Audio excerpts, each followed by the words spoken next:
bit upset.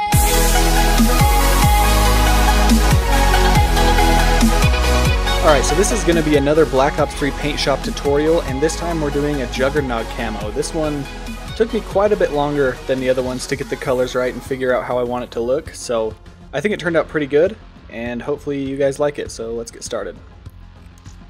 First thing you want to do, just like normal, is grab a big square, or grab a square and make it big to cover the whole gun, and change it to this color, the top orange. Now duplicate it, and change that one to white. Move it on top and bring the opacity down to 10%. And it gives it kind of that nice tan look that the Juggernog machines have on top.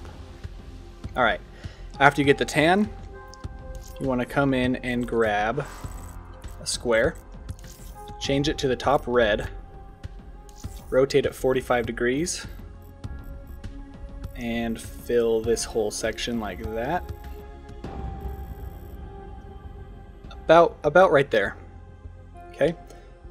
Then we need to make that red a little darker, so duplicate that layer, change the new one to black, move it on top, and bring it down to about 65% opacity.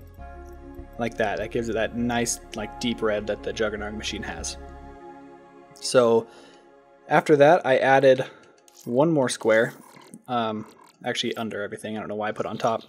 Change that one to black, and then just scoot it out a little right here, so there's kind of a black stripe between the two colors. And then after that, we want to make it look like there's a little bit of rust, so I grab this paint, flip it like that, bring it up here, make it pretty big, just so we can kind of get some rust going up here, like that, and then move it so it's just on top of the tan and the white, obviously.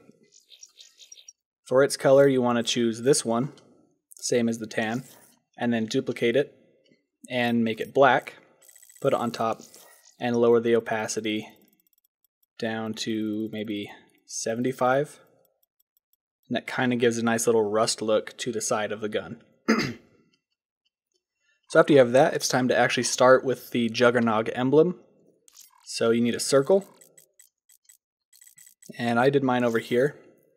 Place it like that, and make it this very bottom orange. It's pretty much white, but it has a slight orange tint to it. Okay, after that, grab a square, change it to the second red down, and we're just going to leave it exactly like that. Make it a little wider. And then I like to rotate mine about 15 degrees, so I put it to 345. Scale it up and center it like that. After that, grab the shield, change it to the same red, and rotate that the same amount, 345, and scale it down till it fits right. So I think we can go a little bigger, so I'm going to bring that down a little bit and scale this one up, and then readjust that to fit. Alright, so there's the basic outline for the Juggernog emblem. Actually, I'm going to move it down a little further so it fits a little bit better. Okay, next we're going to make the cross in the middle. Best way to do that, honestly, you would think it would just be to grab two rectangles, but I think it's a little bit easier if you do this.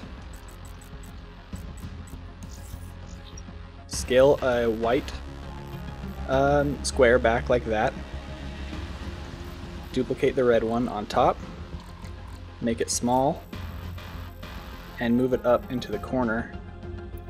Like that. Duplicate it, move it to this corner. Might need to adjust the sizes a little bit. But basically the idea is to put one in all four corners to make a pretty nice looking cross. And then we need to also scale it up a bit just so it looks more even on the top and bottom. Alright, so once you have that, we need to start putting the bullet in. So for the bullet, go to Tools and grab this tube. Change it to just kind of a bright color so you can see what you're doing for now. And we're going to put it about right here.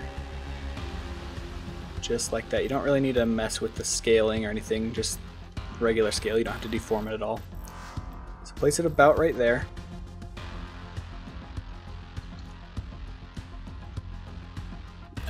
Don't duplicate that, I'm sorry. Grab a rectangle. Make it a bright color. Rotate it the same amount, so 35. Scale the rectangle down until it matches. And then just kind of mess with this until you get it about the right length. You're going to want this part of the bullet to end right about there before you're outside of the cross. After that, go to Tools and grab the tongue. Make it a bright color. And flip it around and scale it way down. And you can also make it a little longer like that. And that looks about right. Okay, so once you have the bullet in place, you can make them all this color. Same color as the circle. Oops, I am messing up. There we go. And so finish that. After you get them all that color, duplicate them on top of everything and change them to that red, and then scale them in.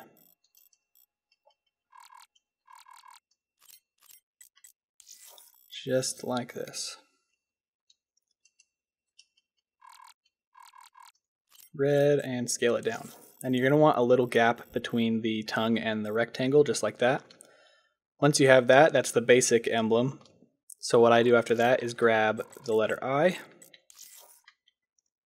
rotate it 35 degrees, scale it way down and make it longer.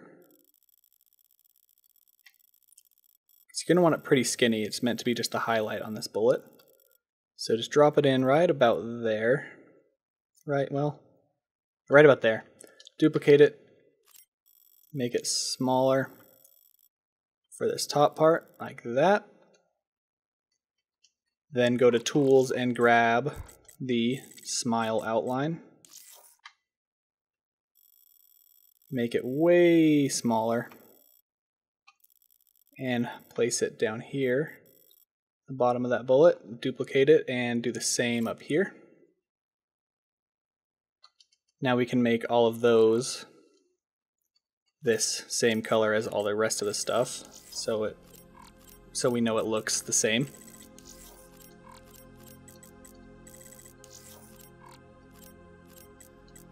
Alright, so there's the main emblem. There is one more thing I like to do, which is grab a square, change it to black, and make it pretty see-through, maybe like, let's just go 65%, why not? Go to 345, rotation, and then scale it back and put it about halfway on all this stuff. Then move it below the bullet, like that, so that the shield gets a little bit of dimension to it without messing with the bullet at all. Now you can see that it's kind of protruding into the white area on the bottom left of it. So we're just going to grab a triangle, change it to this color, scale it back, and rotate this just like that. So we can cover that up. Boom. So after that, I like to add some other circles around that circle. So duplicate the circle, scale it up, and make it red, duplicate it, make it black, and then take it down to 65% and put it on top of that one so it's that same red color. After that, you can duplicate it again, toggle it to outline, and repeat the same process. Turn it black, 65%, put it on top, and then you can do that as many times as you want. I'm probably going to do it 1 or 2 more times. If it's going to be bigger to where it will be overlapping on the red, make sure it's behind that strap so you just can't really see it. That's a pretty easy trick so you don't have to mess with the layers much. And oops, make that 65%. Like that, and then I want one more. It's going to be a little tough though, but I'll do it. So I want one right about here. So we're going to scale it back. It's right there. I guess it wasn't that tough. I was overthinking it in my head. Make it black, 65%. So all I did to make it go under it is just move the layer down, then move that on top. So there's the base part. Next I added a 10 cents emblem on the red part. And all I did for that was literally just use the 1 and the 0. I didn't do anything special there. Put that right about here. And we're going to make it that same tan color. So do the top orange, put a white layer above it, and scale the white layer back to 10%, which can take a while. Alright, next do the same thing with a 0. Try to make them the same size so it looks right. Like that. Duplicate it, turn it white, and 65%. Actually, not 65%, 10%. 65% is for the black ones on the red. Okay, there's that. Now we need to make the sense symbol, so just grab a C,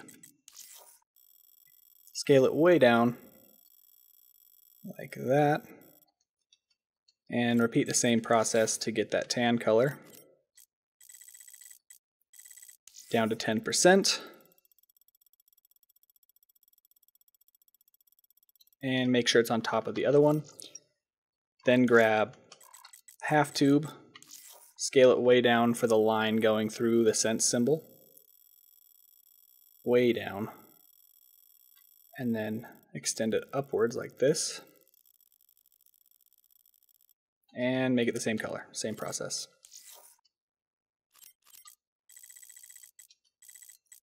%. And move it on top. After that, I want to add a circle for where the 10 cents is. So put a circle under it, like that. Just make it a black circle, and then lower the opacity to something like 75%. Duplicate it, toggle outline, and raise the opacity to 100%. Like that to give a little outline around that. And that pretty much does it. The only other thing I did was add some red up here and then did the same design on this side like I do on most of my camos. So I'll just throw the red on here because that's pretty easy. And actually what we could do is bring the red just to there. Make the dark red. And then we'll grab this and make that tan color for up here.